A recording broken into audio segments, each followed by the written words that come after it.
Hi to the Doge technicians.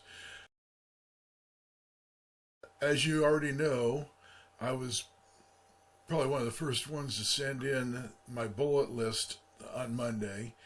Um, I saw it right away. I mean, I get here in the office about 20, 25 minutes early every day. So, and I check my email, right away so I don't miss anything that's coming up. And I saw it and I thought, wow, okay, that sounds reasonable. So I know I sent it in by email, but I also wanted to take this opportunity to give you a little bit more detail on what I do because, bullet points, that doesn't really explain much. So let me go with my first bullet point. That was, now I had just come back from leave, and I rarely take leave. I've been working in the agency for 18 years, and I rarely take any kind of a vacation. But I wanted to celebrate when Donald J. Trump was elected, and so I decided, okay, I'm going to take some time off so I could enjoy, the new America. And so I came back from leave, and I arrived, and boy, things were pretty quiet around here. But so I opened up my email and I responded right away. It was pretty easy, to reply with what I did last week. So on my arrival last week from vacation, the first thing I noticed was that the portraits of the past president and vice president, the names who I will not mention, you know who they are, they were still up in the lobby. I couldn't believe it.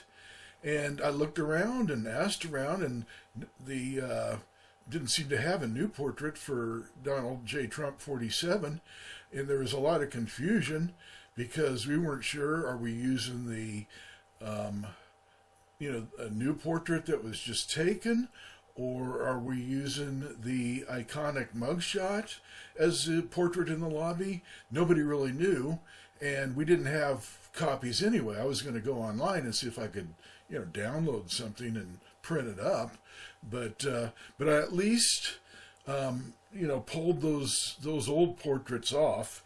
Let's see, what did I use? Oh yeah, so I don't know why, but whoever did it, I had to use this pry bar because I don't know, whoever put it on last time, they just seemed to they used some kind of goop to, to put it on the portraits on the wall.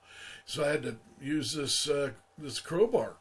And which brings me to my next bullet point, because after prying the portraits off the lobby wall, I had to go and see maintenance about, fixing the ripped area of the wall. So I applied some plaster repair and did a little primer and paint.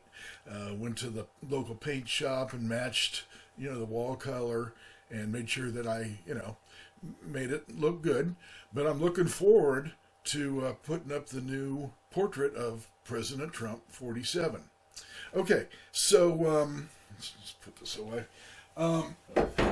So my next job, because, I'd seen that President Trump, signed an executive order that there's only two sexes, male and female.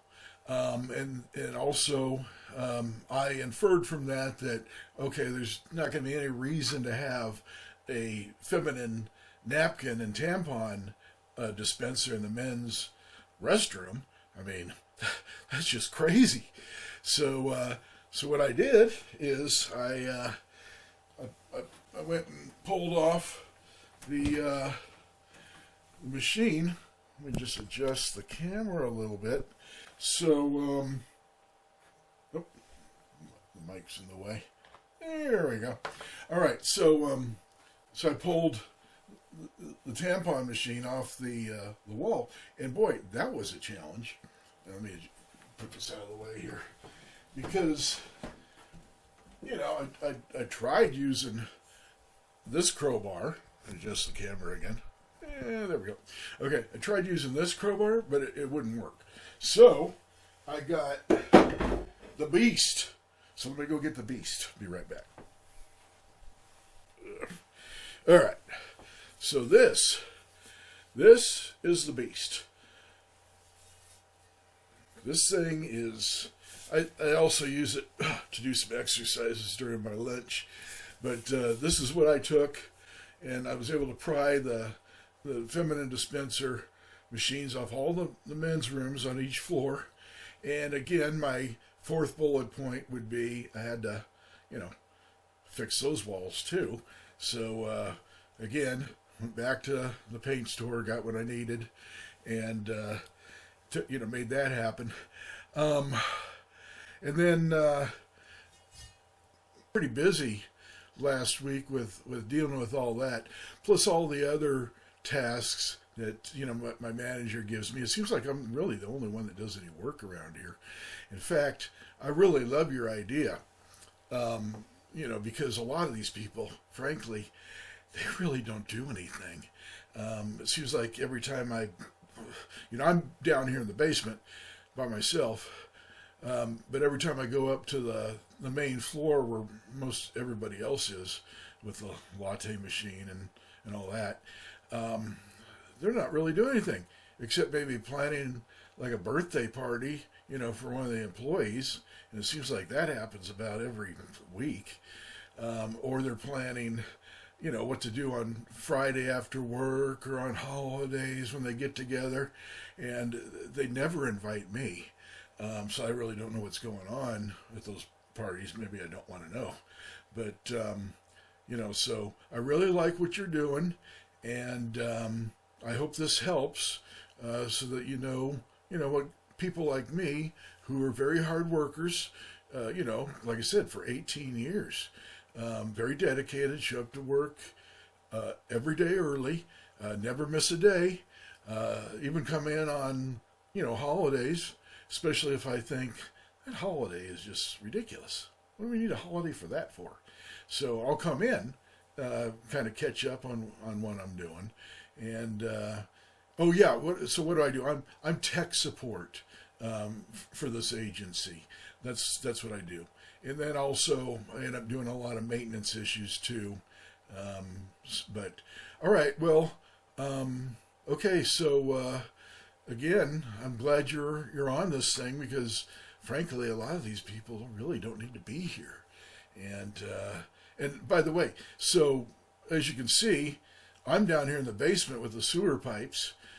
So maybe when some of these useless people are gone, maybe I could move upstairs, get out of this basement. I'd really be grateful. So like I say, good luck. You're doing the right thing. And big fan. All right. Thank you very much.